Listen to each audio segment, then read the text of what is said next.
Bonjour à tous, je vais vous parler de la charpente de la grange de Saint-Lazare. Alors avant, je vais revenir assez rapidement sur la léproserie, ses origines, et aussi sur les raisons pour lesquelles on trouve une grange dans cette léproserie, et aussi ce que signifie une grange pour le XIIIe siècle, en quoi cela consiste, et aussi comment fonctionnait une grange au XIIIe siècle. Alors après, je vous évoquerai les bois qui furent utilisés dans cette grange, quel type d'arbres, puis à travers ces arbres qui ont été consommés pour faire cette charpente, on évoquera peut-être les forêts aussi au XIIe, XIIIe siècle, qui étaient exploitées justement pour faire ces charpentes.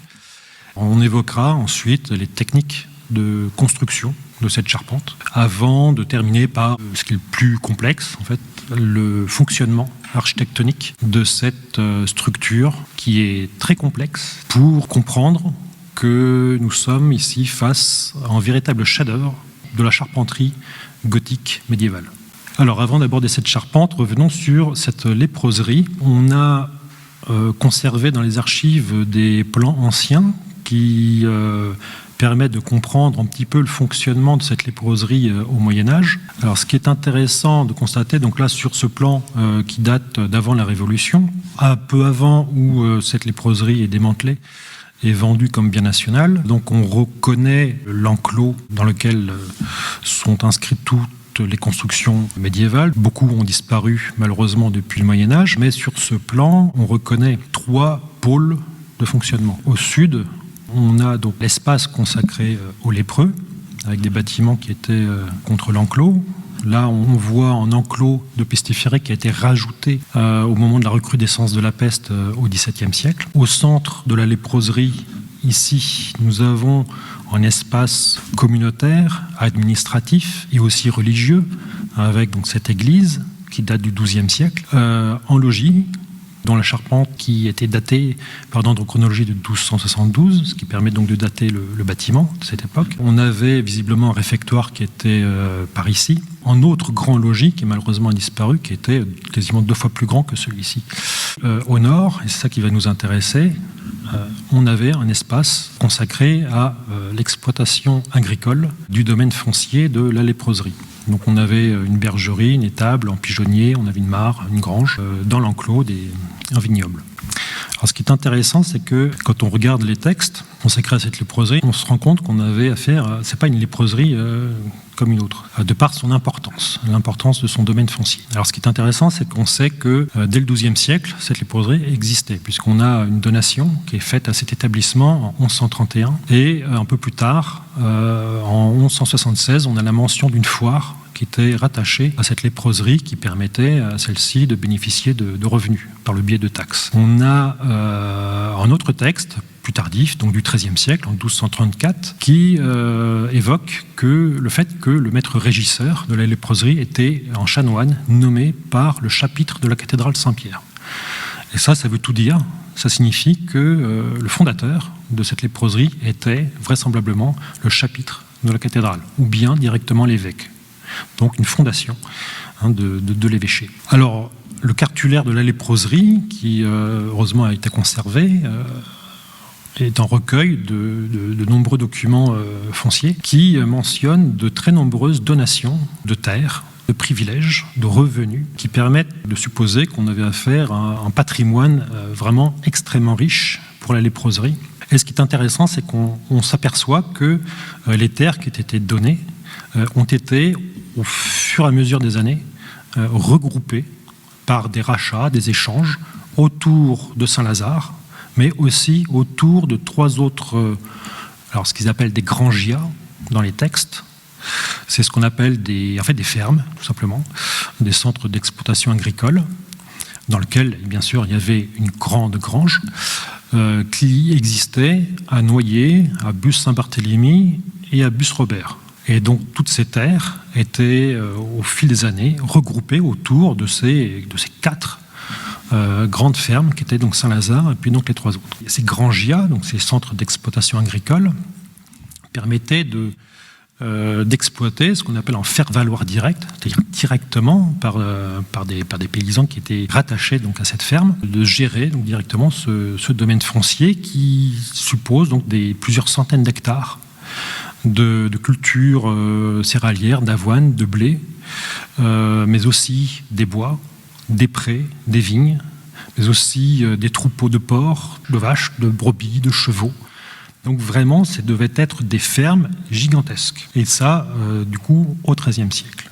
Ce n'est pas anodin, c'est un phénomène qui est quand même connu. La plupart des grandes abbayes cisterciennes de Loire, de Picardie, de Normandie, enfin essentiellement toutes les abbayes cisterciennes qui étaient présentes sur les grands plateaux du bassin parisien, avaient créé au cours du XIIe et du XIIIe siècle de nombreuses grangias, donc de nombreuses fermes que vous voyez encore ici, qui sont pour certaines encore conservées. Donc des fermes qui se présentent comme celle de Saint-Lazare, en fait, incluses dans un enclos, avec à l'intérieur une gigantesque grange, avec un logis, avec une mare, une bergerie, etc. Alors là, vous avez une carte. Donc c'est un travail de recensement que j'avais initié en Normandie il y a déjà une vingtaine d'années, qui était repris, un peu complété par Raphaël Avria, qui a fait un doctorat sur ces granges-là.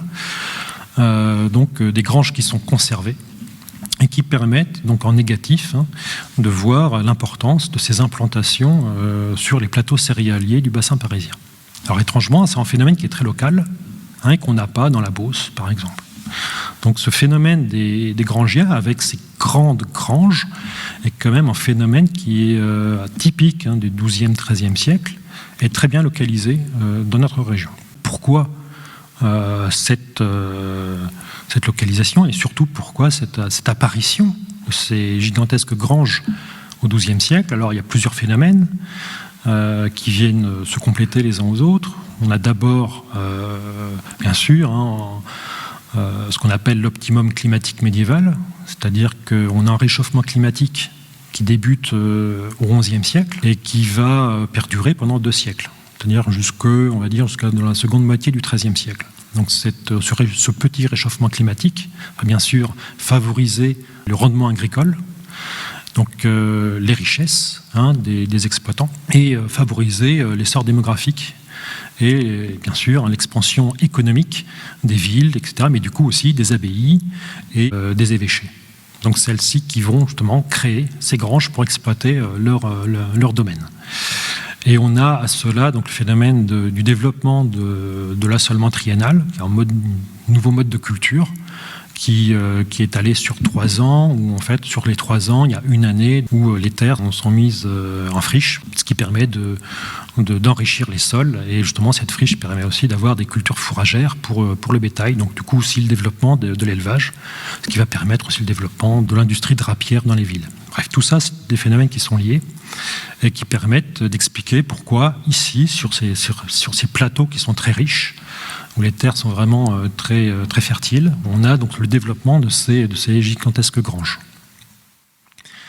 Et on voit donc dans ces grangias, donc dans ces centres d'exploitation agricole, des monuments, donc pour la plupart qui sont du début du XIIIe siècle, qui sont assez exceptionnels, il faut le dire, puisqu'on a des granges qui sont à peu près construites sur le même modèle. Vous voyez des bâtiments rectangulaires avec une nef centrale départagée par des fils d'arcades parallèles et 2 bas-côtés. Et pour la plupart d'entre elles, on a des ouvertures, des portes, des grands portails charretiers au niveau des pignons. Et on a des monuments comme par exemple ici la grange de Volran, qui fait 72 mètres de long, 23 mètres de large.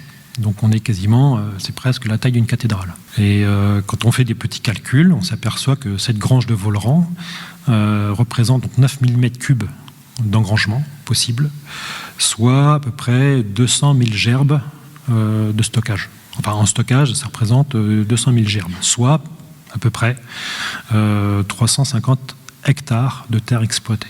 Donc ce qui permet, donc là en négatif, de deviner l'importance du domaine foncier de ces abbayes ou de ces évêchés qui étaient justement de ces domaines exploités par ces grangiers. Ce n'est pas que des granges, Ce sont des monuments qui présentent une architecture ostentatoire, une architecture de prestige, où on voit des pignons qui présentent une ornementation architecturale très sophistiquée, avec des jeux justement de contreforts, d'avancement de pignons, des moulurations, des archivoltes aux encadrements des portes, avec des baies en partie haute, des pignons qui étaient destinés à la ventilation de ces granges, qui présentent pour certaines des fenestrages, ici ou là, avec des quadrilobes, ou encore ici, l'abbaye de Marmoutier, vraiment en jeu d'ornementation architecturale qui n'est pas anodin, qui suppose quand même une architecture vraiment de prestige.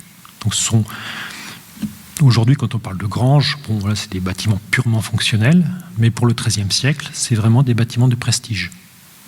C'est des bâtiments qui représentent un peu la clé de voûte de l'économie de ces abbayes et de ces évêchés.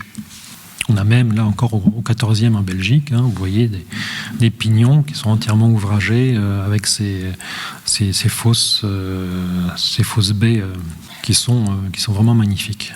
Donc là, une architecture en briques.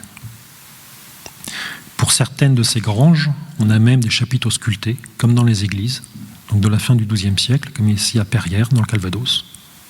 Vous voyez, c'est vraiment... On a affaire à, visiblement, des maîtres d'œuvre, donc des architectes qui sont venus, de très haut niveau de compétences, qui ont contribué à l'élaboration, à la construction de ces monuments. Parfois, sur certaines d'entre elles, on a même des systèmes de guets, que vous voyez ici, comme ici, dans les Yvelines, sur la grange de Maubuisson, ici à Villeron. Donc pourquoi ? C'est encore un mystère. Donc peut-être pour voir arriver les charrois, pour voir où en étaient les récoltes, on n'en sait rien. Bon, en tout cas, ce ne sont pas des systèmes défensifs. Voilà, pour cette période-là, on est en période de paix. Donc on n'est pas dans un système militaire. Donc revenons à la grange de Saint-Lazare. Donc on retrouve... comparé aux autres plans de grange que je vous ai montré tout à l'heure, en plan similaire, avec une nef centrale qui fait quand même plus de 8 mètres de large, avec deux bas-côtés, des pignons qui s'élèvent jusqu'à près de 16 mètres de hauteur, avec deux baies géminées, donc en partie sommitale, qui étaient ouvertes. Bon, pour les avoir observés de près quand j'ai pu faire cette étude, on n'a pas pu voir de système de fermeture comme avec des vitraux par exemple. C'était vraiment des systèmes de ventilation et d'éclairage. Alors l'originalité de ce plan, c'est que nous avons un passage charretier qui s'ouvre de part en part et qui permet donc une circulation en continu avec une dépose des gerbes par donc ce bas-côté. Bon, on a d'autres granges qui présentent ce système-là, mais bon, c'est un système qui est quand même assez rare. Et bon, c'est peut-être lié aussi à la dénivellation naturelle du terrain, puisque cette grange était construite sur une légère pente, donc ce qui permet peut-être effectivement de faciliter l'engrangement. Donc on a des dimensions qui sont assez remarquables, puisqu'on a une longueur de 47 mètres sur 22 de large. Alors comment fonctionnait cette grange ? C'est très simple. Avec le système de récolte des céréales au Moyen-Âge, c'est des techniques qui ont perduré jusqu'au début du XXe siècle, avec tout simplement une récolte à la faucille, où les blés étaient récoltés à l'état de gerbe, donc qui étaient mis sur des chariots, et l'engrangement se faisait depuis ces chariots, comme là à la grange de l'abbaye Notre-Dame d'Ardenne, exactement comme ici, avec un engrangement qui se faisait d'abord dans le bas-côté, puis dans la nef, jusqu'au sommet de la grange. On pense que le passage était laissé libre, pour une raison toute simple, que j'expliquerai après. Il faut bien savoir que l'engrangement se faisait jusqu'au sommet de la charpente. Donc on a une capacité de stockage qui est tout à fait remarquable. Ces architectures sont conçues pour pouvoir libérer un maximum d'espace à l'intérieur pour permettre un engrangement maximal. Et effectivement, en ayant fait le relevé de cette charpente, il était possible de retrouver des... Alors c'est peut-être des engrangements plus récents, mais on avait encore des épis de blé qui étaient accrochés en partie haute de la charpente, mais surtout une quantité incroyable de graffitis. Alors certes, la plupart étaient quand même assez récents, mais qui étaient quand même en partie haute de la charpente.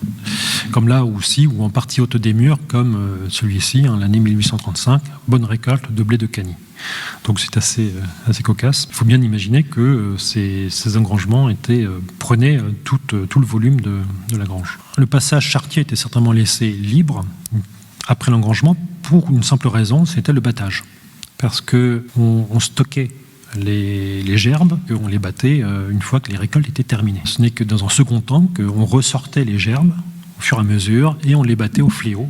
Et on les battait en général devant les entrées, comme là sur cette iconographie du XVe siècle. On voit très bien donc les paysans en train de battre au fléau les gerbes, le blé, à l'entrée des granges protégées par un petit auvent, exactement comme on avait ici à Saint-Lazare, puisque nous avons encore les négatifs dans le pignon, dans les deux pignons, d'une toiture qui protégeait l'entrée. Donc certainement, bien sûr, pour protéger la porte en bois des intempéries, mais aussi pour permettre ce travail du battage qui se faisait donc aux entrées, mais aussi certainement dans l'allée du passage charretier, pour profiter aussi du courant d'air qui était créé par l'ouverture des deux portes pour pouvoir évacuer le nuage de poussière qui était très important. Et c'est des techniques qui ont perduré encore jusqu'au début du XXe siècle. Donc je vous invite à bien regarder sur les pignons ces négatifs d'auvent qui sont encore présents. On a encore même les négatifs de la porte du XIIIe siècle, puisque les linteaux de ces deux portes ont été conservés. Et dedans, sous le linteau, on a encore l'emplacement de l'axe de ces portes. Alors, avant de parler de la charpente, il y a encore quelques petits détails sur cette architecture. J'aurais bien aimé vous inviter à regarder contre le mur goutreau à l'intérieur de la grange. Malheureusement, c'est un emplacement de cet espace technique, mais contre le mur, il y a des traits qui ont été gravés, qui sont de première apparence assez énigmatiques, donc des arcatures tracées à hauteur d'homme, ici, là aussi, qui correspond en fait à une épure ou un dixième du tracé des grandes arcades de cette grange. Alors Jean-Marc m'a dit qu'il y en avait visiblement une deuxième épure de ce type-là qui était contre le pignon là-bas. Ce tracé, une fois relevé, il suffit de l'appliquer sur le tracé, sur le relevé précis des grandes arcades pour s'apercevoir que ça correspond précisément au centimètre près. Donc ce sont des tracés qui étaient réalisés par le maître d'œuvre pour pouvoir en fait préparer ce qu'on appelle les maules, c'est-à-dire les gabarits en bois destinés à la taille des claveaux, donc ces grandes pierres qui forment ces grandes arcatures. Donc ce sont des tracés qui ont été faits au cours du chantier de construction. Alors je vous invite vraiment à bien regarder cette architecture dont l'appareillage est parfaitement exécuté. Une qualité aussi de taille qui est tout à fait remarquable. Des moulurations en partie haute, des piles vraiment de très grande qualité. On est vraiment sur une architecture qui est très sophistiquée. Alors ce qui est dommage, c'est qu'avant les restaurations, il subsistait en partie haute des arcades. Sous les arcades, il subsistait encore un enduit qui recouvrait en fait ces pierres. Un enduit de couleur jaune, ocre, qui était préservé à un endroit où les frottements des gerbes de blé étaient un peu moindres et qui suppose, très certainement, que toutes ces maçonneries en fait étaient recouvertes par un enduit. Donc c'est assez étonnant puisque ce témoignage est quand même est très rare. Malheureusement, il a traversé 8 siècles et il a fallu une restauration pour les supprimer. Et c'est que toutes ces maçonneries en fait étaient enduites, ce qui est quand même assez hallucinant puisque ce genre d'enduit en général on les a pour les logis, pour les églises, mais pour les granges c'était un témoignage assez unique. Ce qui montre bien la qualité architecturale des finitions même qui étaient apportées à ce monument, même si c'était qu'une grange. Lors de cette étude qui avait été faite en 2005, donc avant la restauration, donc une étude qui a été, comme je n'ai pas dit au début, mais une étude architecturale et archéologique de la charpente et du monument qui avait été fait donc en 2005, qui était commandité par le service archéologique municipal de Beauvais. Au cours de cette étude, il y a une analyse dendrochronologique qui a été faite par le laboratoire Dendrotech pour dater l'abattage des bois. Cette campagne de datation s'est basée sur une trentaine de prélèvements. Il faut à peu près une trentaine d'échantillons minimum pour valider une bonne datation. Ces types d'analyse se fait par des carottages, vous voyez, avec une sorte de grosse carotteuse qui perfore le bois. Donc je vous rassure, une fois que la carotte est faite et prise, le trou est rebouché par une cheville en bois. Donc il n'y a pas d'impact sur la résistance des poutres. Et donc on obtient une carotte, vous voyez, qui est de cette longueur-là. Alors le principe de la dendrochronologie, vous voyez, c'est de pouvoir prélever le dernier cerne de croissance du bois et toute la séquence des cernes jusqu'à la naissance de l'arbre. Donc l'arbre, il pousse par sa périphérie. Donc la naissance de l'arbre est située ici et la mort de l'arbre, elle est située ici. Enfin, le dernier cerne de croissance est situé ici. Et l'objectif du dendrochronologue, c'est d'attraper sur cette séquence de cernes, donc chaque cerne est une année de croissance de l'arbre, d'attraper des marqueurs climatiques. C'est-à-dire qu'on connaît très bien l'histoire du climat, et par exemple en 1276, par exemple, je dis ça au hasard, il y a un été qui était très sec, donc on a des cernes qui sont très faibles, et telle autre année, on a des hivers qui sont très pluvieux, donc du coup on va avoir des cernes plus larges ou moins épais, etc. Et du coup, grâce à ces marqueurs climatiques, on arrive à caler cette séquence dendrochronologique sur l'échelle du temps. Et du coup, de pouvoir dater à l'année près, voire même à la saison près, la date d'abattage. Et ce qui fait que tous les bois qui ont été prélevés ici ont fourni une date d'abattage durant l'automne-hiver 1219-1220. Ce qui suppose que la construction de cette charpente, on peut la situer en 1220. Alors, ce qui est intéressant d'observer dans cette charpente, c'est des petits détails, comme par exemple cette fente de séchage qui a recoupé une marque d'assemblage. Alors ça en dit long, c'est-à-dire que ça prouve que le séchage des bois s'est fait après la mise en œuvre. Ce qui prouve en fait que les bois ont été taillés frais. Non, il n'y a pas eu de séchage, il n'y a pas eu de stockage. Alors on sait tous qu'après l'incendie de Notre-Dame de Paris, il y a beaucoup de gens qui ont dit beaucoup de choses, beaucoup de bêtises aussi, comme quoi il fallait que pour refaire la charpente de Notre-Dame de Paris, il fallait des chênes qui soient énormes, qui aient 300, 400 ans, qu'il aurait fallu sécher les arbres pendant plusieurs siècles pour en refaire une charpente à l'identique, etc. Bon, c'est faux. Je vais y revenir tout à l'heure, mais effectivement, au Moyen-Âge, encore plus au XIIIe siècle, les bois étaient taillés, mis en œuvre, juste après leur abattage. Donc on taillait les bois essentiellement avec des haches. Et donc effectivement, pour une facilité de travail, il fallait que le bois soit frais. Donc il n'y avait absolument aucun intérêt à stocker des bois pendant des années pour les faire sécher, pour les travailler. Ça n'a aucun sens. Et donc là, justement, comme cette marque d'assemblage a été réalisé au cours de l'exécution de la charpente, on voit bien que le séchage des bois du coup est postérieur à la mise en œuvre. Je ne dis pas qu'il n'y a pas eu parfois dans certains cas de figure, dans certaines grosses charpentes de cathédrales, parfois des lots de bois qui ont été stockés en raison justement de l'ampleur du chantier, ça peut arriver, mais là en l'occurrence c'était pas le cas. Alors on en vient aux bois qui ont été utilisés dans cette charpente. Comme cette charpente a pu bénéficier d'une véritable étude qui a duré de longues semaines, tous les bois ont pu être mesurés. Et ce qui a permis de faire des tableaux pour voir quel type de sections ont été utilisées, quel type de pièces ont été taillées. Et à partir de ces bois, de ces poutres, on a essayé de remonter jusqu'à la forêt. Ce qui est intéressant, c'est que 95% des bois, des poutres de cette charpente, eh bien 95%, sont des bois de très faible section, c'est-à-dire de 15-18 sections en moyenne. Donc je dis bien en moyenne, on est à 2-3 cm près. Donc on peut avoir des bois de 13-16 cm ou de 17-16 cm, etc. En moyenne, c'est 15-18 cm de section pour donc la très grande majorité de cette charpente. Cette grande quantité de bois, donc de faible section, ça représente en fait des chênes de 9 mètres de long et de 23 cm de diamètre. 23 cm de diamètre, c'est ça. Donc c'est rien du tout. C'est des chênes qui sont donc très minces. qui sont certes très longilignes, puisque c'est une section qui est respectée quasiment sur toute la longueur des poutres. Donc des fûts qui sont très longilignes, pas forcément très droits, mais en tout cas de très faibles sections pour donc la plupart d'entre eux. Et grâce aux analyses dendrochronologiques, on s'est aperçu que c'était en plus des arbres qui étaient très jeunes, donc 58 ans en moyenne. Donc 58 ans pour en chêne, là aussi on est à quelques années près, hein, c'est pas vraiment 58 ans précisément, en âge moyen, pour en chêne, on est au tout début de l'âge adulte. En fait, on sort de l'adolescence et on rentre dans l'âge adulte. Donc ce sont vraiment des très jeunes chênes.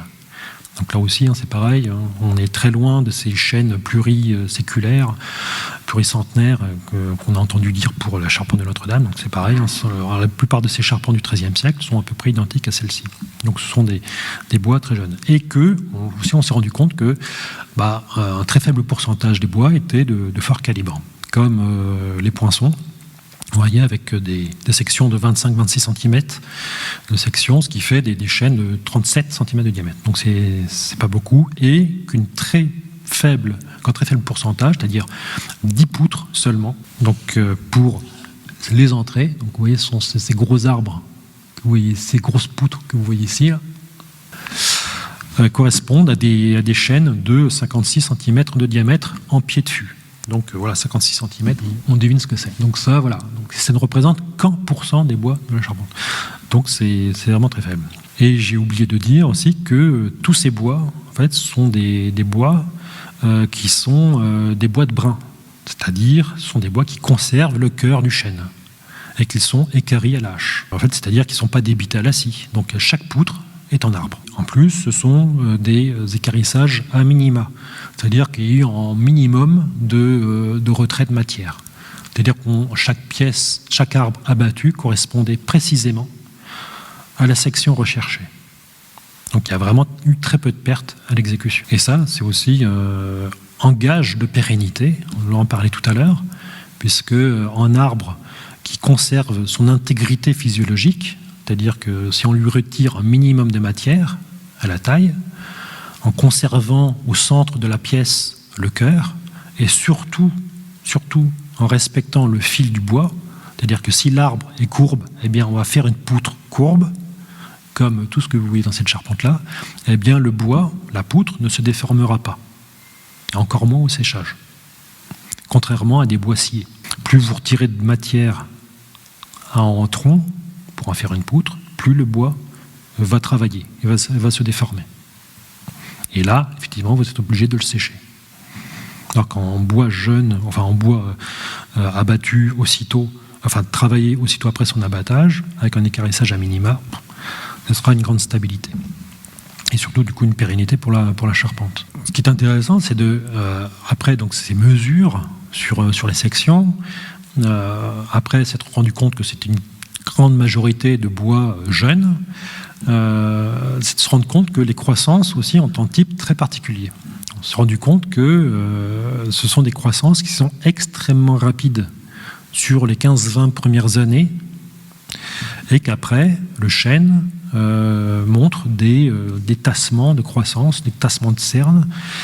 Et ça, c'est très intéressant parce que ce sont des modalités de croissance des arbres que l'on retrouve dans de très nombreuses autres charpentes qui ont pu être analysées dans le bassin parisien pour cette période-là. Donc là, on a un petit tableau qui a été fait déjà quelques années à partir d'autres charpentes de la fin XIIe et début XIIIe siècle dans le bassin parisien. Et on s'aperçoit, là vous avez donc la largeur des cernes et là c'est l'âge des arbres.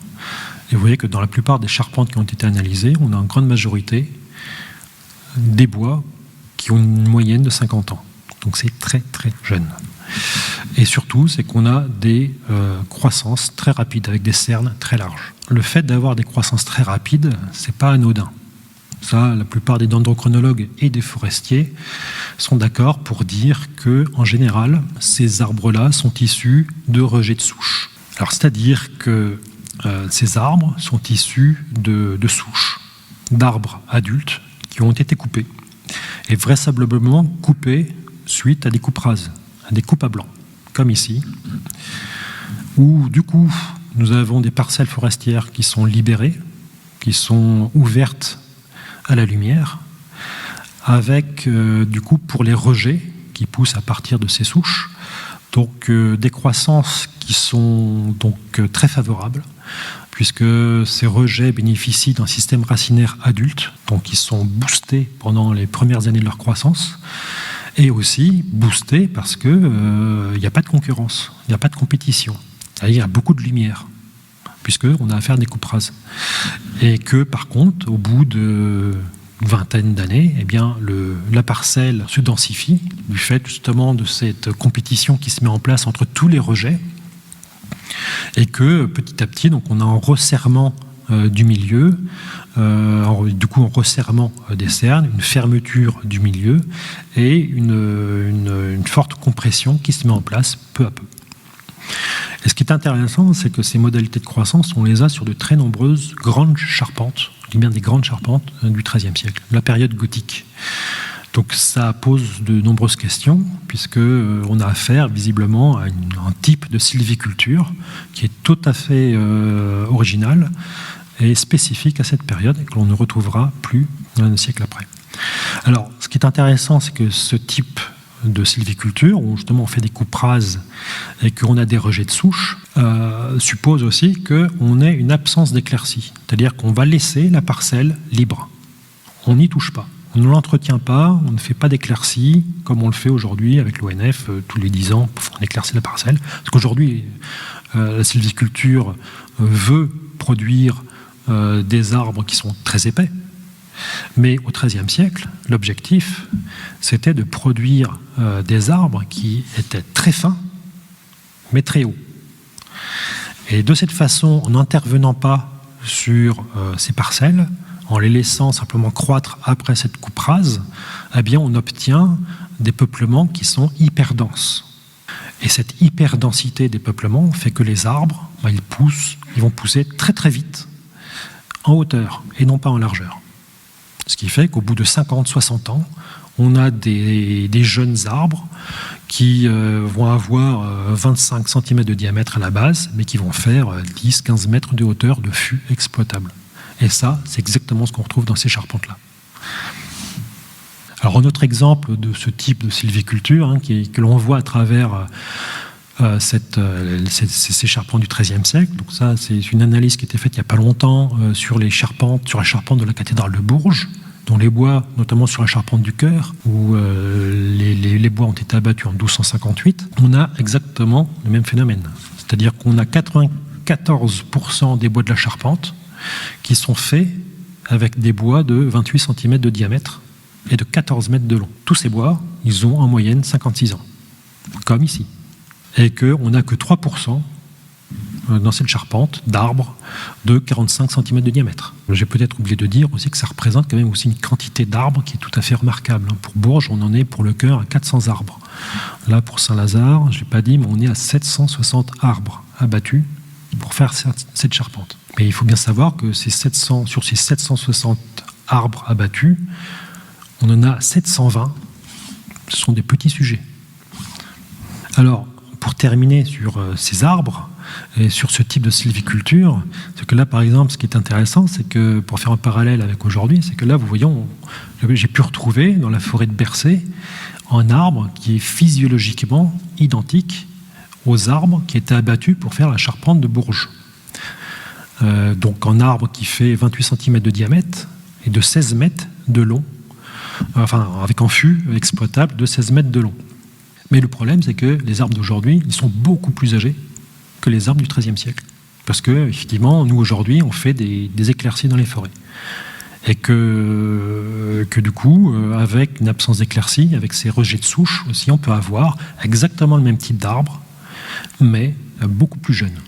Ce qui est intéressant, c'est qu'on a pu retrouver, grâce à des forestiers, donc, des peuplements de futaies hyper denses, donc, qui ont été entretenus pendant quelques décennies sans aucune éclaircie, et on a pu faire des comptabilités, enfin eux surtout, parce que moi je ne suis pas forestier, mais ce type de peuplement hyper dense, donc ce sont des chênaies, Donc il y a des chaînes exclusives, où on a donc une densité de peuplement de 1700 tiges à l'hectare à 60 ans. Donc c'est 1700 arbres sur 1 hectare seulement. Et ce qui est intéressant, c'est que ce type de peuplement hyper dense produit en très grande quantité, majoritairement, des arbres, enfin des sujets, des individus qui sont quasiment tous identiques. Cette homogénéisation de la population fait qu'on a des arbres qui sont tous homogènes, tous identiques, quasiment. Ce qui fait qu'à l'abattage, il y a quasiment très peu de pertes. C'est pour ça qu'on pouvait se permettre de faire des découpes à blanc et du coup de pouvoir tout exploiter. Alors, en restant quand même très prudent, en supposant qu'avec ce type de peuplement hyper dense, en supposant qu'on avait à peu près la même chose, le même genre de densité au XIIIe siècle, et en abaissant donc l'estimation au plus bas, c'est-à-dire qu'en supposant que sur 4 arbres abattus, on en récolte qu'un pour faire la charpente, pour récolter 1200 chênes pour la cathédrale de Bourges, ou par exemple pour Paris c'est pareil, on en est entre 1000 et 1200 chênes, eh bien avec ce type de peuplement, ça suppose en fait une superficie de 3 hectares à abattre, uniquement pour faire ces charpentes de cathédrale. Donc là encore, avec les peuplements de l'époque, les surfaces qui étaient exploitées, abattues, défrichées, on va dire, pour faire ces grandes charpentes de cathédrale, ça représente, mais rien du tout. Une goutte d'eau dans le patrimoine foncier de ces évêchés et de ces abbayes. Donc aussi, quand on dit encore aujourd'hui pour refaire la charpente de Notre-Dame de Paris qu'il faut raser des centaines d'hectares de forêt, moi ça me fait un peu rigoler. Regardons d'un peu plus près donc ces arbres qui ont été consommés ici. C'est qu'il y a quand même une particularité qui est propre à Saint-Lazare, c'est que la plupart des arbres qui ont été abattus pour faire cette charpente sont des arbres tors, vraiment très tordus, dans les 3 dimensions. Et ça, c'est vraiment quelque chose qu'on n'a pas l'habitude de voir au XIIIe siècle. Les seules autres charpentes que je connaisse qui est du XIIIe siècle et qui utilisent des bois courbes de ce type, c'est la cathédrale de Bayeux. Charpente de la cathédrale de Bayeux du XIIIe siècle, effectivement, a des arbres à peu près identiques, sauf qu'on est un peu plus près de la mer, à Bayeux, et que les forêts étaient certainement plus exposées au vent. Donc là, ce qui est intéressant, c'est qu'on a quand même une particularité qui est liée, je pense, à une forêt qui était sur un plateau, très exposée au vent, et qui suppose que, en tout cas, l'abattage de ces 760 arbres est vraiment issu d'une même parcelle forestière, puisqu'on a une très grande homogénéité morphologique de tous ces bois. Ce qui est vraiment un témoignage d'une provenance d'une même parcelle. Donc vous voyez, ce qui est quand même assez extraordinaire, c'est de voir à quel point ces bois sont tordus, et pourtant tout a été parfaitement assemblé et la charpente a traversé 8 siècles sans aucun dommage. On voit même à quel point ces déformations ont été exploitées à bon escient. C'est-à-dire qu'on a là par exemple des arbalétriers dont la courbure a été justement mise à profit pour réceptionner au mieux les charges et pouvoir véhiculer au mieux les forces de compression, de traction. Comme ici, vous voyez que on a dans les bas-côtés, on a des demi-entrées dont la courbure convexe sert pour réceptionner les contraintes et les charges véhiculées par la contrefiche. Comme les contrefiches, elles aussi sont courbes, mais dans le bon sens. De même pour les arbalétriers, ils sont courbes, mais dans le bon sens. En fait, ça a permis d'optimiser en fait la circulation des charges. Donc, loin d'être en défaut, la courbure des bois peut être un très grand avantage. Alors, par contre, les bois qui étaient tordus dans les 3 dimensions, dans les 2 sens, on va dire, ont été utilisés pour des pièces qui étaient non assemblées, à mi-portée, comme les pièces qui traversent le vaisseau, comme ces entrées retroussées. Alors revenons-en aux techniques de fabrication de cette charpente. Alors les témoignages, bien sûr, on n'en a pas. à part les vitraux, comme ici à Chartres, les vitraux de Chartres ou les vitraux de la cathédrale de Bourges, ou notamment dans les chapelles ou dans les vitraux qui sont consacrés à Saint-Joseph, le saint patron des charpentiers. On a des représentations de charpentiers qui équarrissent des grumes.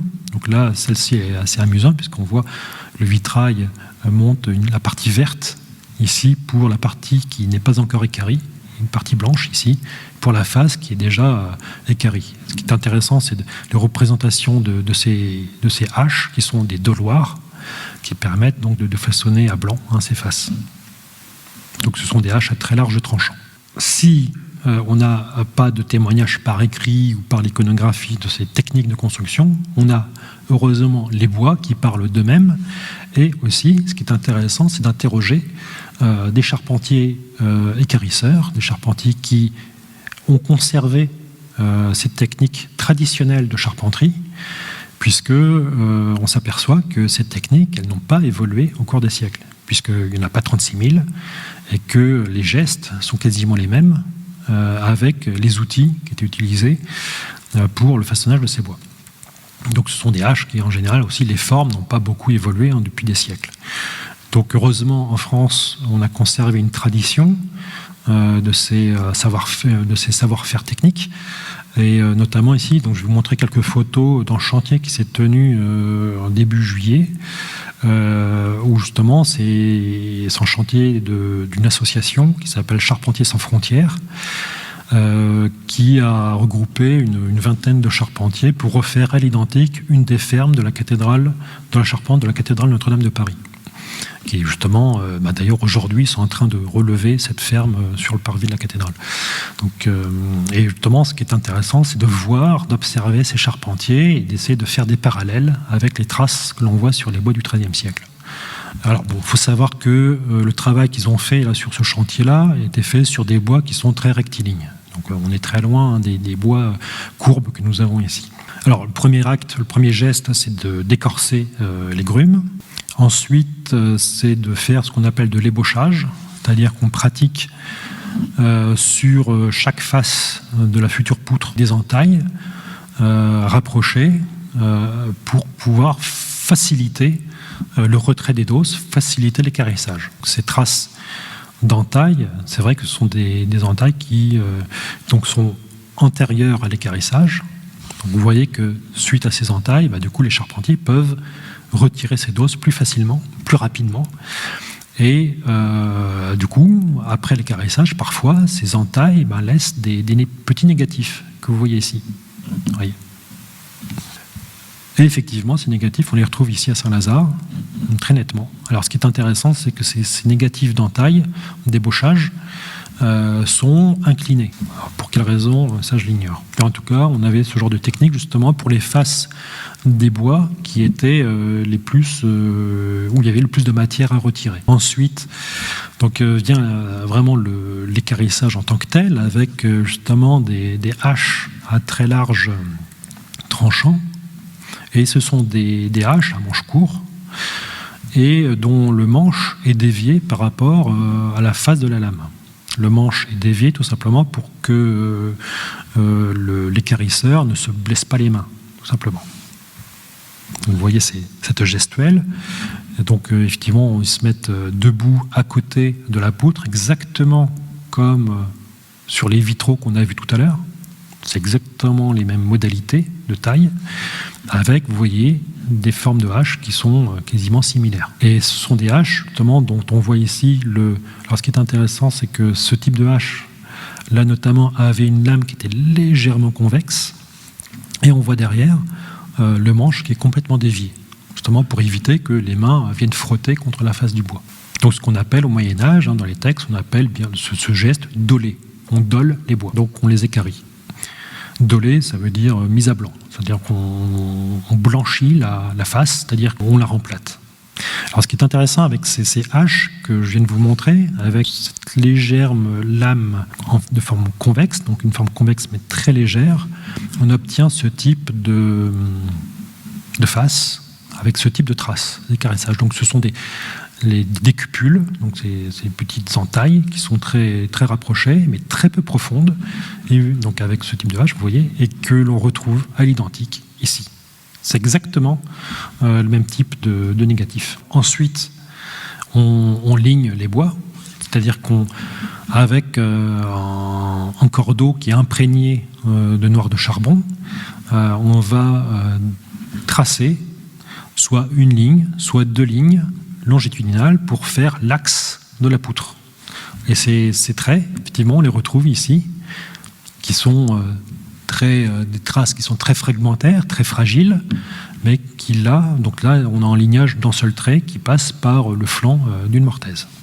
Ce qui permet en fait de mettre toutes les mortaises sur le même axe. Une fois que ces bois sont lignés, on met les bois sur l'épure.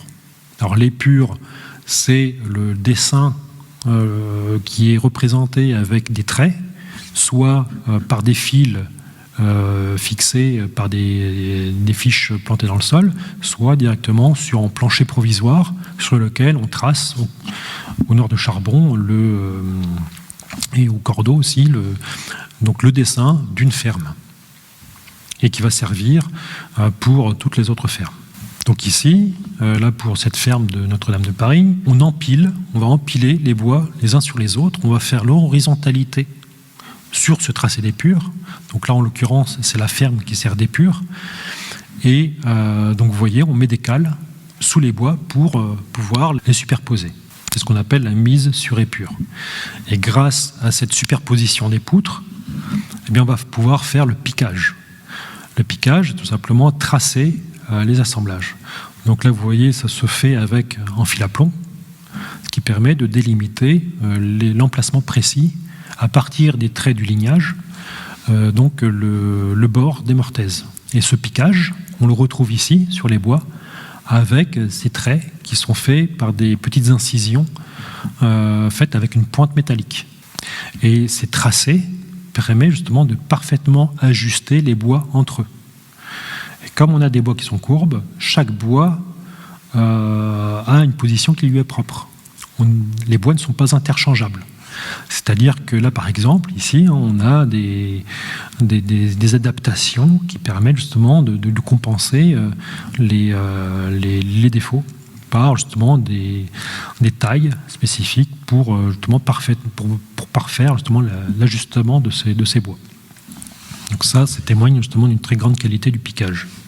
Une fois que les mortaises et les assemblages sont tracés, on les taille. Alors, il n'y a pas 36 outils pour le faire. Donc pour le XIIIe siècle, c'est exactement des outils qui sont encore traditionnels.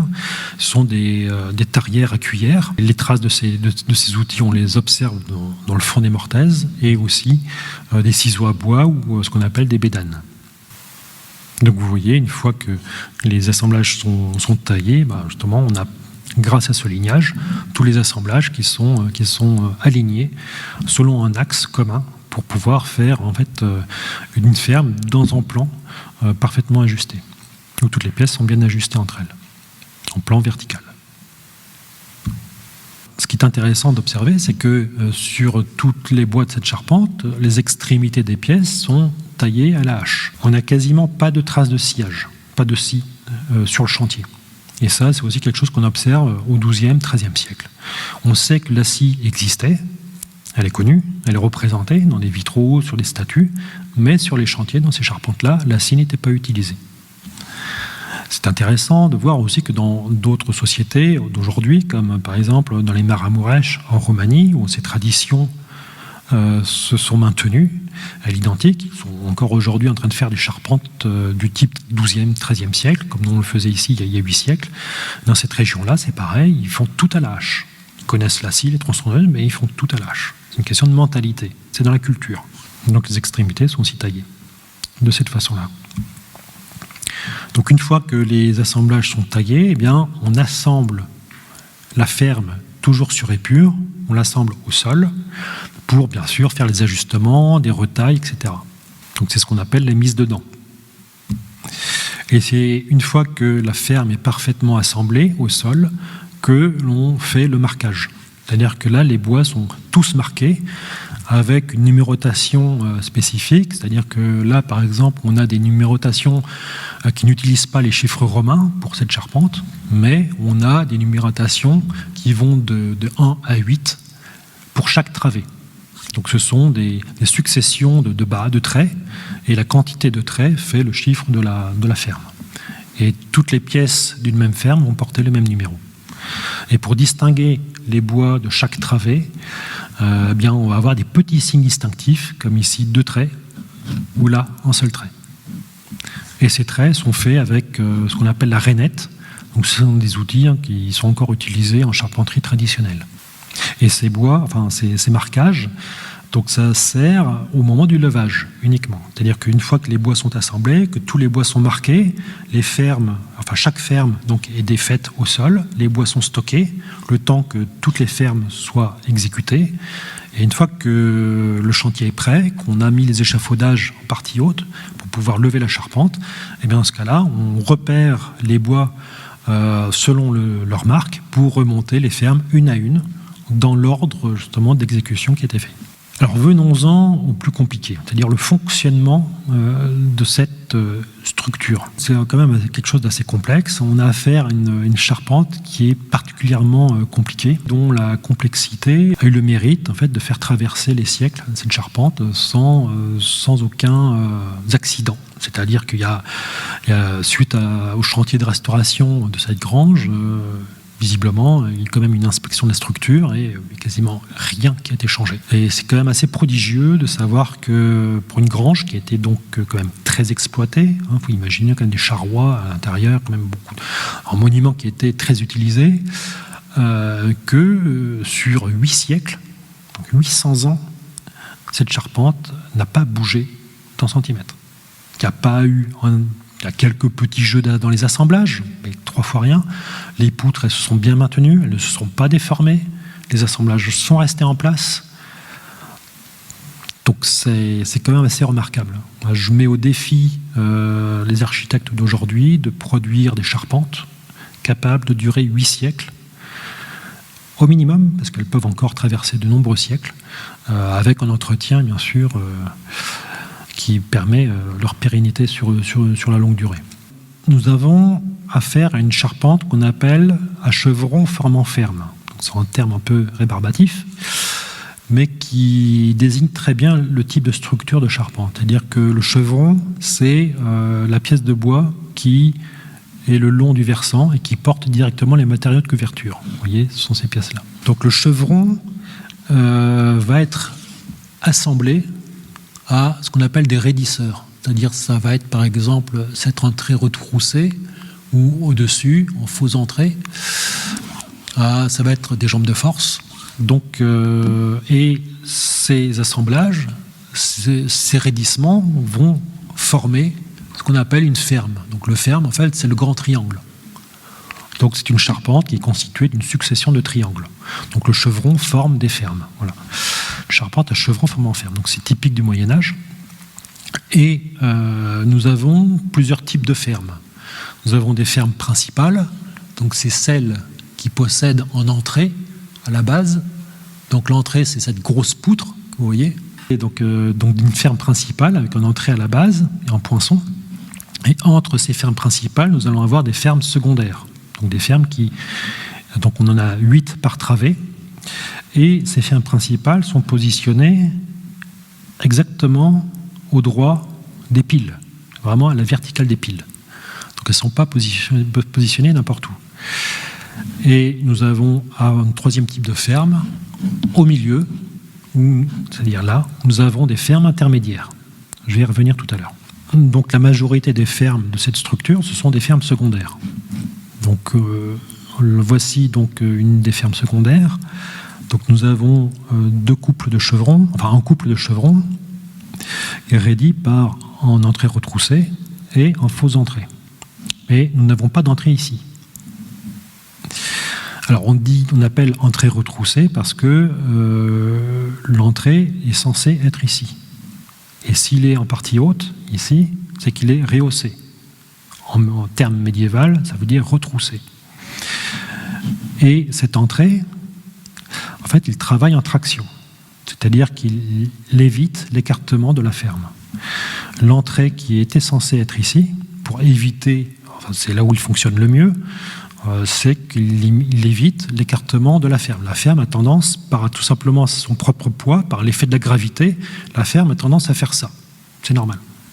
Il a s'affaisser sur lui-même. Donc ces fermes secondaires vont avoir tendance à pousser les piles vers l'extérieur. C'est un phénomène qui est inéluctable. De même que pour les bas-côtés. Là, le poids fait que le mur va se déverser vers l'extérieur. Donc c'est le principal défaut de ces charpentes-là. Donc toute la structure que nous avons au-dessus de notre tête va consister à éviter ce déversement, à éviter le tassement de ces fermes secondaires. Alors les techniques qui ont été utilisées ici sont extrêmement perfectionnées. Donc pour éviter ce tassement, on va avoir donc bien évidemment une jambe de force emblochée ici, bon, c'est classique, mais nous allons avoir ici une lierne, donc une pièce longitudinale, qui va soutenir l'entrée retroussée. Nous allons en avoir une deuxième en partie haute ici, et là, contre les chevrons, nous allons avoir des pannes. Et dans les bas-côtés, nous allons avoir 2 cours de pannes longitudinales. Donc voici, sur la coupe longitudinale de cette charpente, on voit très bien ce cours de lierne longitudinale qui est placé sous les fermes secondaires, sous les entrées retroussées, et rigidifié par une grande croisée d'écharpe.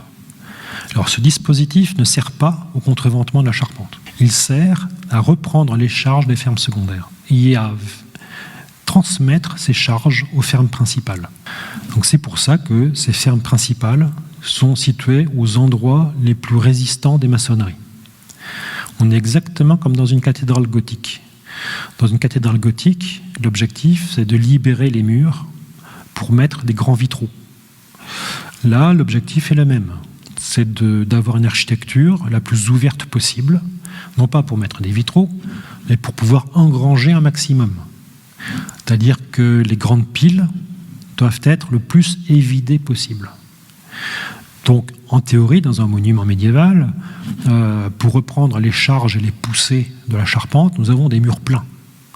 Là, l'objectif, c'est que justement, les murs doivent être le plus évidés possible. Et le problème, c'est que là, sur ces murs, nous avons quasiment rien pour reprendre les poussées de ces fermes secondaires.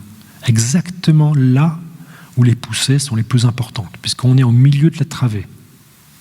Donc c'est pour ça que ce dispositif longitudinal doit être performant pour pouvoir soulager cette travée, reprendre toutes les poussées des fermes secondaires et les transmettre sur les fermes principales. Donc voici d'un peu plus près ces liens longitudinales, donc fixés, plaqués sous les entrées retroussées, de même ici, avec ces grandes croix qui sont assemblées donc, en tête au poinçon, donc cette longue pièce verticale des fermes principales. Et comme nous avons quand même près de 4 mètres de longueur de travée, ce qui est très important, nous avons une ferme intermédiaire ici qui vient quand même rigidifier cette structure. Et ce qui est intéressant de constater, c'est que quand même, quasiment toutes les charges, toutes les poussées latérales générées par ces fermes secondaires sont contenues et retransmises aux fermes principales, exactement au endroit des piles. Donc on a une répartition des charges qui est parfaitement adaptée au support maçonné. Donc la conception de la charpente est faite avec la conception des piles. Donc bien sûr, il y a quelques petits accidents, comme là avec les bois courbes. On a eu des intersections qui ont été un peu mal conçues, forcément avec des bois courbes, ça n'a pas été facile tout le temps. Comme là, par exemple, vous voyez, on a des passages qui sont un petit peu improbables, où les bois ont dû être un petit peu entaillés. Je vous ferai remarquer la présence forcément contre les pignons d'une ferme principale pour reprendre ses charges. Après le XIIIe siècle, malheureusement, la qualité des charpentes va être nettement moindre, et en fait, on va accrocher les charpentes directement dans les pignons, dans les maçonneries, ce qui va être, bien sûr, va avoir de lourdes conséquences sur la stabilité des pignons. Mais en tout cas, au XIIIe siècle, on n'en est pas encore là. On a bien compris que la répartition des charges de la charpente doit se faire dans la charpente, et ensuite retransmise au mur. D'où la présence de ces fermes contre les pignons. Voici ces pièces, ces pannes, qui apparaissent quasiment pour les premières fois. C'est vraiment un type de dispositif qui a été inauguré dans quelques granges, notamment ici à Saint-Lazare. C'est vraiment des concepts qui ont été élaborés ici. Il faut vraiment bien imaginer qu'ici on est dans une sorte de laboratoire des techniques les plus sophistiquées de la charpenterie gothique. Et on verra pourquoi après. C'est que donc, là, on a donc des pannes qui viennent supporter ces chevrons, les fermes secondaires, avec donc au niveau des fermes principales, des poteaux qui viennent s'asseoir sur les entrées. Voilà aussi donc pour reprendre les charges de ces fermes secondaires. Voici donc en vue axonométrique cette structure où on devine très bien donc l'implantation des fermes principales au droit des piles pour pouvoir justement soulager les travées. Donc voilà, donc au niveau du vocabulaire, je vous l'expliquais, donc l'entrée retroussée, le faux entrée, donc les chevrons, les pannes, avec ici donc au niveau des murs une reprise de charge par une jambe de force et suremblochée, assemblée à 2 cours de sablière. Alors au niveau des fermes principales, là ça se complique un petit peu, puisque ces fermes principales réceptionnent toutes les charges des travées, des 2 travées qui les encadrent. Au niveau des reprises des charges, nous avons une entrée à la base, très costaud. On a vraiment des sections au niveau des entrées qui sont inhabituelles pour le XIIIe siècle, puisqu'effectivement, ces entrées récupèrent les charges des pannes par le biais de ces poteaux. Mais quand on regarde de plus près, nous avons à l'intérieur de cette ferme ce qu'on appelle des arbalétriers, en couple d'arbalétriers, assemblés en pied dans l'entrée et en tête dans le poinçon. Alors ces arbalétriers sont très importants, puisque on s'aperçoit qu'ils soutiennent également les pannes. Et grâce à ces pannes qu'on a ici, donc, qui elles sont très lourdes, elles récupèrent le poids de la toiture des fermes secondaires, donc elles compriment très fortement à ce niveau-là. Donc avoir tendance à générer une grosse force vers l'intérieur, une force de compression. Donc cette force de compression, elle va comprimer l'arbalétrier. C'est-à-dire que vous voyez en plus l'arbalétrier, il est courbe. C'est pas pour rien. C'est-à-dire qu'il va se tendre comme une arbalète, comme les 2 flèches d'une arbalète. C'est-à-dire que sous la compression de ces pannes, l'arbalétrier va imprimer ici une très forte compression au poinçon. Donc le poinçon, justement c'est pour ça qu'il s'appelle poinçon, il est poinçonné en tête par les 2 arbalétriers. Cette force de compression, qui est très importante, va suspendre cette pièce. C'est-à-dire que le poinçon, alors qu'on pourrait penser qu'il travaille en compression vers le bas, eh bien non, il va être suspendu. Ça va être une véritable colonne vertébrale pour toute la charpente. C'est-à-dire que cette pièce va travailler, va être totalement stable. Et grâce à cette force de traction, du coup, qui est créée dans cette pièce, on va pouvoir charger ce bois. Et justement, les liens longitudinales, tout le dispositif longitudinal vient s'assembler sur ce poinçon. Et de même, là, nous allons avoir un assemblage très sophistiqué pour reprendre l'entrée. C'est-à-dire que le poinçon va suspendre l'entrée et ne va pas travailler en compression sur lui. Donc ce phénomène, cette circulation des charges s'appelle la triangulation. Donc c'est quand même cette triangulation va permettre justement la transmission des charges des fermes secondaires sur ces fermes. Il va tout reprendre. Et nous allons avoir un système qui va s'auto-compenser. Toutes les charges à l'intérieur de cette ferme travaillent entre elles et s'opposent entre elles, c'est-à-dire qu'elles vont s'annuler. Donc on a un système qui est parfaitement équilibré. Donc voici quelques vues de ces assemblages, de ce dispositif longitudinal sur ces poinçons. Là, de ces reprises des pannes par des petites entretoises ici, et ici par ces poteaux latéraux. Alors ce qui est intéressant, c'est de regarder la base de ce poinçon, où nous avons ce qu'on appelle une suspente. Donc on les voit très bien au-dessus de notre tête, là. Alors cette suspente, à quoi sert-elle ?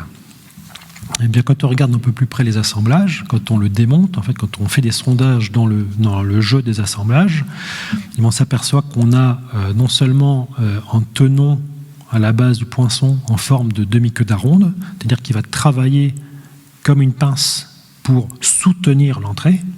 Donc il va s'encastrer dans une mortaise qui va être taillée aussi en demi-queue d'aronde, qui va être une mortaise donc beaucoup plus large que la longueur du tenon, mais qui va être bloquée par une petite cale qu'on appelle un rossignol. Donc en fait, le tenon va pouvoir suspendre l'entrée. Mais cette suspente va favoriser cette suspension avec des entailles en forme prismatique qui va justement travailler contre justement l'affaissement de l'entrée. Donc, et cette suspente va donc favoriser donc la retention, la retenue en fait de cette entrée, grâce à la traction du poinçon. Il faut dire que ce sont des systèmes qui sont rarissimes. On en observe très très peu. Et aussi, on a des sculptures en plus sur ces pièces. En tête du poinçon, on a des chevrons qui sont assemblés aussi par des assemblages très sophistiqués, avec des entailles avec un petit ergot, et qui vont permettre, là aussi, parce que les chevrons vont aussi travailler en flexion, donc ils vont imprimer aussi une compression en tête du poinçon, et faciliter aussi leur suspension. Et dans les bas-côtés, nous avons donc des poteaux qui reprennent les charges des arbalétriers avec des demi-entrées et des contrefiches. Donc là aussi, j'ai évoqué la torsion, la courbure parfaitement réorientée par les charpentiers pour optimiser la circulation des charges dans cette charpente. Vous voyez même là que la courbure des poteaux permet d'enjamber l'émouluration du poteau, des piles. Donc c'est quand même parfaitement calculé. Et quand on regarde d'un peu plus près les assemblages, eh bien on a quelque chose de très étonnant, puisqu'on a donc des poteaux qui sont assemblés en tête dans l'entrée, mais en même temps aussi au chevron. Vous voyez ici. Par des entailles à mi-bois. Et aussi donc là par des tenons mortaises. Ça va encore. Mais c'est surtout quand on regarde les fermes intermédiaires, celles qui sont en milieu de travée, qui viennent un peu soulager ces travées à mi-portée. On a des fermes qui, elles, n'ont pas de poinçon, n'ont pas d'entrée à la base, mais elles ont une croisée d'arbalétriers qui s'assemblent entre eux par des assemblages à mi-bois. Et grâce à des entretoises qui viennent soulager les pannes. Et ce qui est intéressant, c'est qu'ici, nous avons des très longues jambes de force qui se prolongent au niveau du mur pour pouvoir travailler en butée contre la maçonnerie, pour éviter justement l'écartement de la ferme. Et nous avons le même dispositif à la base ici. Alors là, on va regarder d'un peu plus près cette clé entre la culée que nous avons ici, l'entretoise, l'arbalétrier et le chevron. C'est un système qui, là aussi, est triangulé, parfaitement stable. Là, avec cet arbalétrier, courbe, mais parfaitement adapté. Donc à la base, on a ce jeu donc triangulaire qui fait que le système est parfaitement stable, avec là encore des assemblages très sophistiqués avec des demi-queues d'aronde, camouflés par des tenons bâtards qui viennent recouvrir l'assemblage. C'est quand même très sophistiqué, en partie haute. Donc là, nous avons donc ces entretoises qui viennent s'assembler dans la culée. Quand on regarde un peu plus près les assemblages, à ce niveau-là, on a quelque chose qui est tout à fait exceptionnel.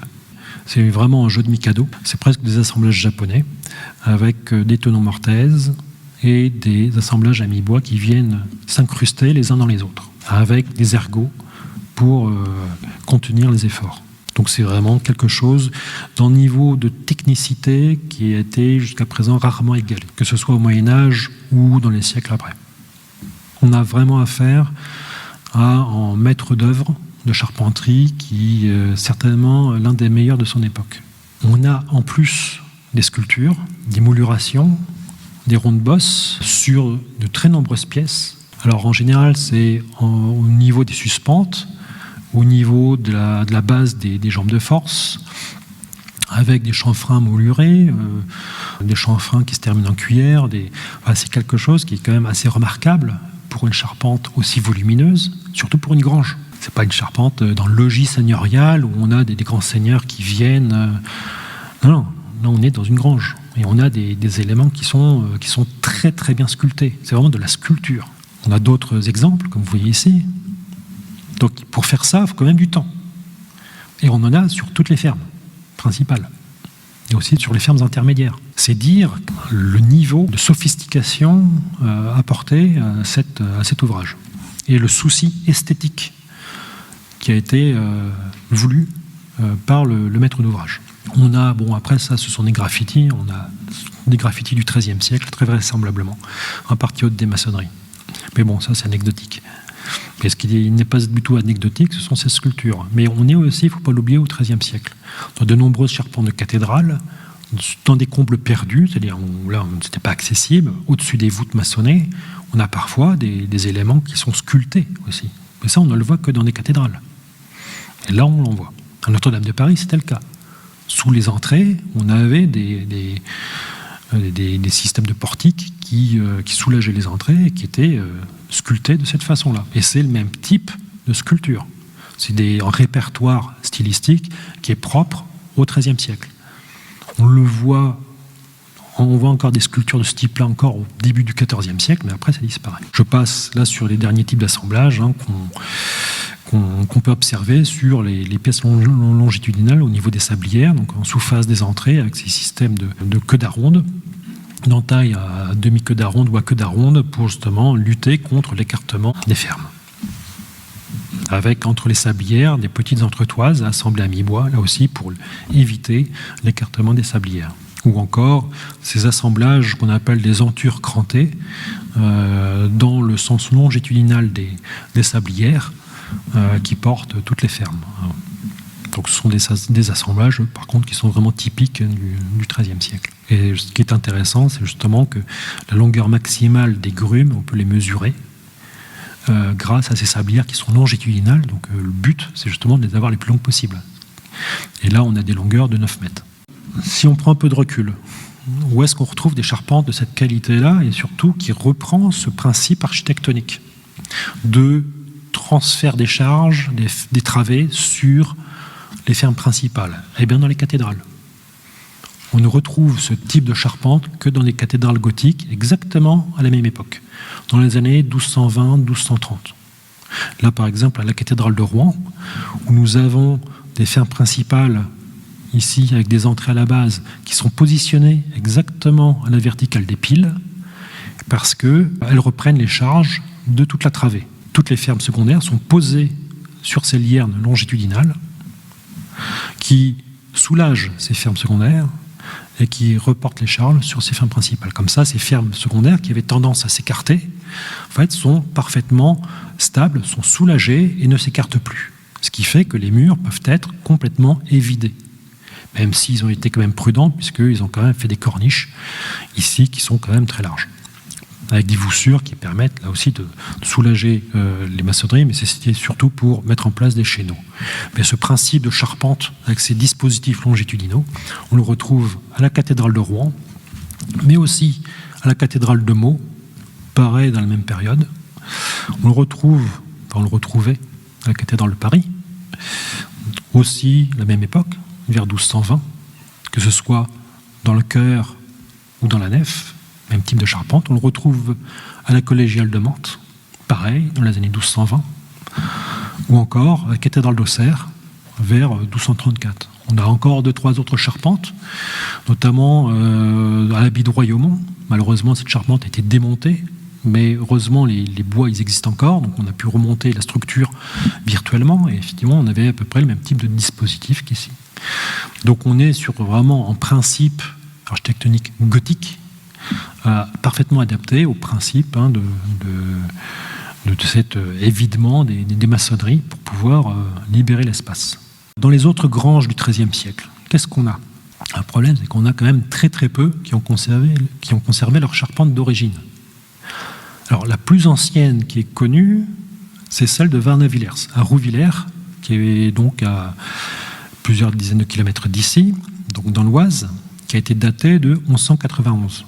Donc c'est une datation qui a été faite il y a quelques années, qui montre que en fait, on a affaire certainement à la plus ancienne grange conservée en Europe. C'est vraiment un patrimoine qu'il faudrait classer au monument historique, je dirais presque immédiatement. Mais bon. Et là, on a affaire à une charpente en chevron formant ferme, mais on est dans la génération d'avant. Là, on n'a pas le dispositif longitudinal. on est aussi sur des dimensions qui sont nettement moindres. On a beaucoup moins du coup de poussée générée par ces fermes secondaires.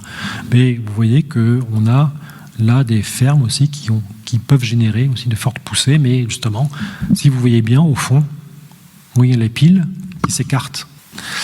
Donc c'est malheureusement des structures qui sont encore très fragiles.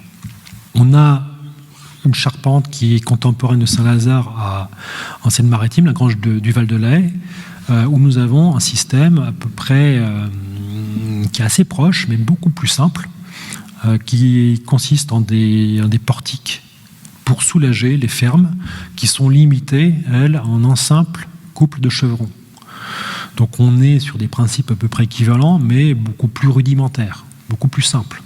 D'autant plus que là aussi, on est sur une grange qui est de plus faible dimension. Et encore plus, c'est que là, on n'a pas de piles avec des arcades, on est sur des poteaux en bois, donc qui sont aussi faciles à contreventer, puisqu'on peut les assembler avec des grands liens obliques. Donc, c'est pas tout à fait comparable.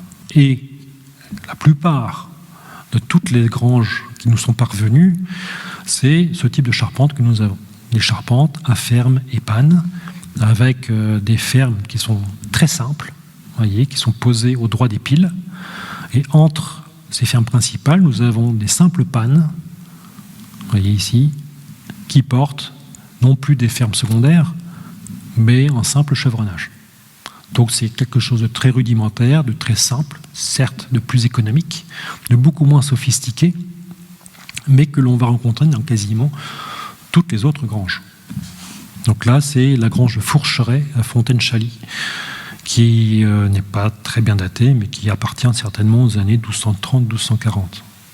De ce type de charpente, on a celle de Heurteville, en Seine-Maritime, où nous avons encore ces entrées dans les pignons, avec cette charpente à ferme et panne, qui est d'origine, avec des pannes et ces grands poteaux en bois qui sont très bien contreventés dans les deux directions. Mais on n'a plus de charpente à chevron formant ferme. En fait, on peut même dire que Saint-Lazare est un peu le champ du cygne des charpentes à chevron formant ferme pour les granges. C'est quasiment la dernière. Mais c'est certainement la plus sophistiquée, puisqu'elle est de la génération des grandes cathédrales gothiques. Et le maître d'œuvre qui est intervenu ici a fait une charpente de cathédrale. Voilà une autre grange, aussi plus petite que Saint-Lazare, avec une charpente certainement la plus ancienne datée pour le type des charpentes à ferme et panne. Nous avons donc 1228. Donc à Pont-de-l'Arche, c'est dans une abbaye où nous avons donc des fermes qui sont très simples avec des arbalétriers. Et ce type de charpente est tellement simple, mais tellement efficace que ce modèle de charpente va perdurer pendant des siècles et des siècles jusqu'à aujourd'hui. La plupart des charpentes qu'on fait aujourd'hui, c'est des charpentes à ferme et panne. Et ce modèle, il a été élaboré, conçu dans les années 1220-1230 dans les granges. Les premiers exemplaires que l'on trouve ailleurs, que ce soit dans des logis ou dans des églises, sont un tout petit peu plus tardifs. Les granges ont vraiment servi, dès le XIIe siècle, on peut le penser, de laboratoire pour concevoir les charpentes des cathédrales, les grandes cathédrales gothiques, puisqu'on est sur les mêmes principes architectoniques où il faut des travées très larges, il faut des vaisseaux très larges et des hauteurs très importantes. Non pas pour l'esthétique, mais tout simplement pour l'enrichissement de ces établissements.